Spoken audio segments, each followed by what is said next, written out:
Hey everyone, welcome back. Today we had the version 1.2 special program, and trust me, we have a lot of new content and also a lot of quality of life upgrades in this version. I'm looking forward for it, and today I'm going to make a quick rundown of everything that we're going to get and also share my opinion on some of this new content that we're getting in the version 1.2 of Zenless zzzero. I'm going to skip the story quest part here, the story related content. You can watch the trailer to get a glimpse of how it's going to be. A lot of good animation, a lot of new characters appearing on the trailer, so I highly recommend you to check this one. But if you want to talk about it, then feel free to join my Discord server. So zzzero is going to be the first character. She's going to appear in the first half of the game, and she's a defender physical unit that looks super flexible. So let's take a look on her kit. So the very skill that they showcase here is her EX special attack, which is a parry counter, and this makes her really similar to the gameplay of Ben, because you're not going to rely a lot of defensive assists like Seth, but instead you need to parry the enemy using your EX special attack. Her additional ability increases how much damage enemies around zzzero is going to take whenever she performs some kind of defensive move. This includes defensive assist and EX special parry as well. Her core skill is default shield mechanic for every single defender. zzzero is not going to be different here. However, that's exactly why I say that zzzero is super flexible. She's going to give attack and anti-interrupt level for your units. If you take a look at Ben gives crit rate, and Seth, he actually gives anomaly proficiency, and this is pretty much useful just for anomaly-based units. One thing that they don't mention here at all is if it's going to be a team-wide buff or a single unit buff like Ben's or Seth. And if it's end up being like a team-wide buff, it needs to be stronger than Lucy. And if it end up being like a single unit buff, then it needs to be stronger than Sokaku, because Sokaku and Lucy are both A-rank units, and zzzero is going to be an S-rank unit. So I'm really looking forward for how it's going to be. They also showcase here her ultimate skill, which looks really good, by the way. A long animation, but in any case, you're probably going to save your decibels for your DPS ultimate instead of zzero's ultimate. Unless you're building zzzero like a DPS, because we have Sokaku, which works as a DPS once you build her with an off crit rate, yada yada. And next up, we have BurNICE, and BurNICE looks super amazing. Like, oh my god, it's just incredible, and I'm definitely going for BurNICE. I already got Jane, and I'm looking forward for BurNICE Jane because I want to play a disorder focused team composition, really focused on her EX special. You can use either a single flamethrower or two flamethrowers. I think it's going to be either tap and hold situation with your EX special, and if you use the true flamethrowers, you're going to build more and only on the enemy. Her core skill is insanely good. She can enter this neutral fuel cocktail state, and under this state, she can apply a debuff on the enemy. And this debuff, it's going to work shock-like. You need to do damage on the enemy. It's going to trigger the coordinated follow-up attack, but this time is going to be like a debuff. It's not tied to an anomaly, and you're going to get both fire damage and also fire build-up on the enemy. You see, that's where the insane part actually is. You're going to build up fire anomaly on the enemy just by having this debuff on them. They also showcase her ultimate here. I don't know how it's going to work because Jane actually is an anomaly unit that you want to use her ultimate, but BurNICE looks really interesting because if you take a look here, you're going to see that BurNICE has a really long animation, but take a look. You can see that BurNICE can trigger quick assist, and she stays on the field while burning the enemy. You see, from what I played, this is definitely Jane's quick assist animation. So this is super interesting because it seems that BurNICE, although she's an anomaly unit, she's going to have quick assist mechanics, which kind of follows up the idea we had with Seth, because Seth also can trigger quick assist despite not being a support unit. This just shows how much creative they can be when doing different units for this game. So speaking of teams here, and Jane as well,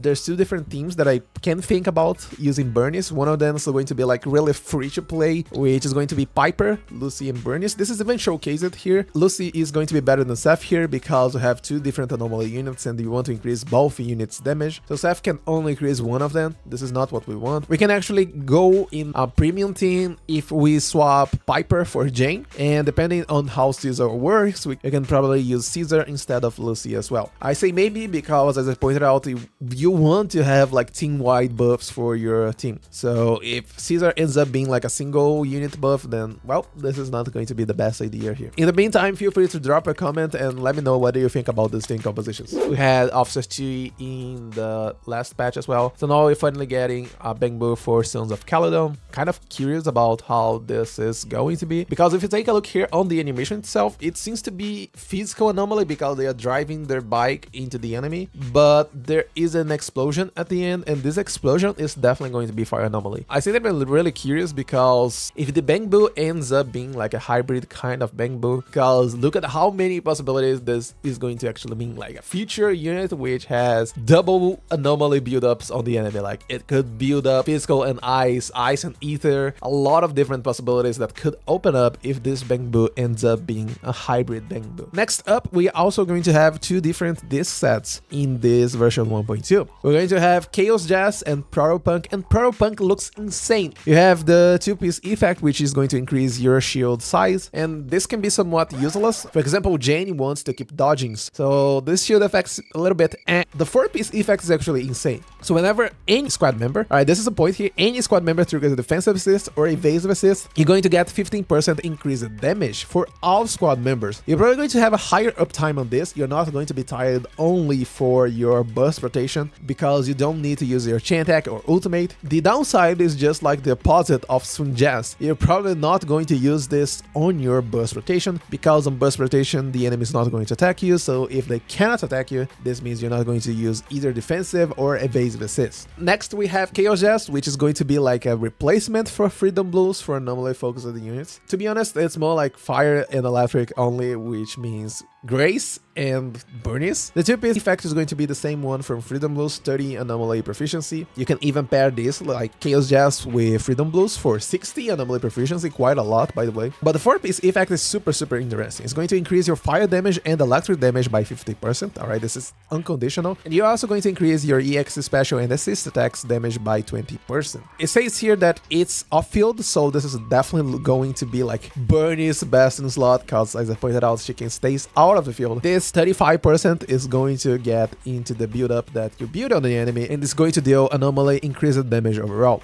So really solid option for both Grace and BurNICE. Next up, we have a lot of events. I'm going to make a quick rundown here because I'm not going to explain every single event. So we're going to have Overlord's Feast, which seems to be a lot of random gameplay. Best part here is that you're actually going to get a Lucy copy here. Lucy is a super solid unit. So you're also going to have a new arcade game here, which looks like Vampire Survivors. Some TV events here, random events that we had in every single version. We're also going to have Shao Trade once again. See Defense and version node, which says here that it's like limited content, so I don't know how it's going to be. It's going to be another rotating endgame mode, but I think it's way too early to add this kind of event in the game already. We're also going to get some extra combat missions here. As you can see, it's probably going to be the same thing as we had in the 1.1. I'm also going to get the usual 10 limited pulls and also the 10 Bangboo pulls. We're also going to have double drop, which is going to help you farm. And finally, let's take a look on some of the QoL/new content that we're going to get in the 1.2. So the very first thing here that I want to talk is about this investigator training course. We are going to have a lot of different missions with different buffs to increase the damage potential for different units and team compositions as well. But the main thing here, you're going to have like this tactics course where you can get some extra experience for your unit. And this is like passive experience. You don't need to do anything, just drop a unit over there and it's going to get experience for them. Also, we are getting a blitz mode. You're just going to deal with a lot of enemy waves, and every single time that you clear an enemy wave, you're going to get a Resonium for you. And this just reinforces how much they are listening to player feedback, because on top of that, they also announced that they are optimizing even further the TV animation, and they're going to get like faster animations, and also there are some small things that you can skip. Parry Auto Explore feature where you can get the final bits of rewards from exploration quest you do in your ADD mode. They are also finally adding the backup battery, which is like another pot for your energy. This is the same one that they use on Star Rail, so once you reach the maximum amount, the 240 batteries, then instead of just wasting your energy, you're going to refill this secondary pot with a slower rate. Quite configurations where you can pre-build some of team compositions and you can just pick them when going to do any kind of content in the game. They also said in the 1.1 version that they were going to add the feature where you can can swap your units and use them. They are actually implementing a small version of this feature here in the 1.2 update. It's not full, you're not going to be able to pick like all of your agents. Being able to change your main character looks really interesting because I think this is the first game where Hoyo actually did something like this. We are also going to get an improved version of the current time skip. You're actually going to be able to pick up